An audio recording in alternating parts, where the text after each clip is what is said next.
I love you, Allah.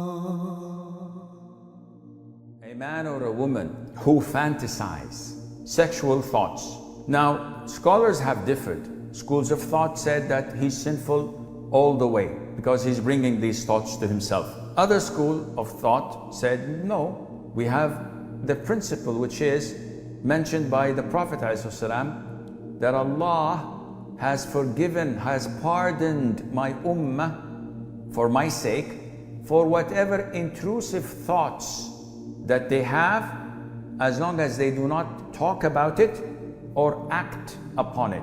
This means that if a person is sitting and he fantasizes, or he thinks of his boss and say, oh, I wish I can smack him in the face and beat the heck out of him. If he sees a woman that is a gorgeous, beautiful woman crossing the streets and he looks at her, he's sinful for this first gaze. But if thoughts go into his mind and he doesn't talk about it and he doesn't act upon it, he's not sinful for such thoughts, because the Prophet had told us ﷺ that Allah has pardoned our ummah for his sake. Now the question is, what if this person, man or woman, had discharge? We know that there are different types of discharge that come out of a person's private parts. So for a woman, it's either vaginal discharges, which are 24/7 continuous coming, and the most authentic opinion is that this is pure and does not nullify wudu. It takes the same ruling as sweat. It just comes out. There is what is known as urine, and urine breaks your wudu and it's najis.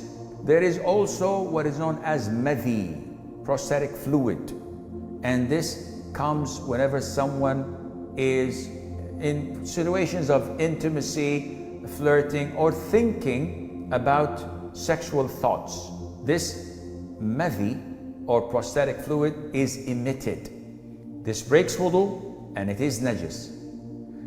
The other type of discharge is what is known as semen, mani, and this is recognized by coming out in a gushing fashion, not stealthily, not slowly, but it comes out in a gushing fashion, accompanied with a feeling of sensation and lust. And this obligates upon the person who ejaculated it to perform a major ritual ghusl, to uplift his major ritual impurity, known as ghusl. And he would be in the state of janaba until he performs that ghusl. So this depends on what type of discharge a woman gets.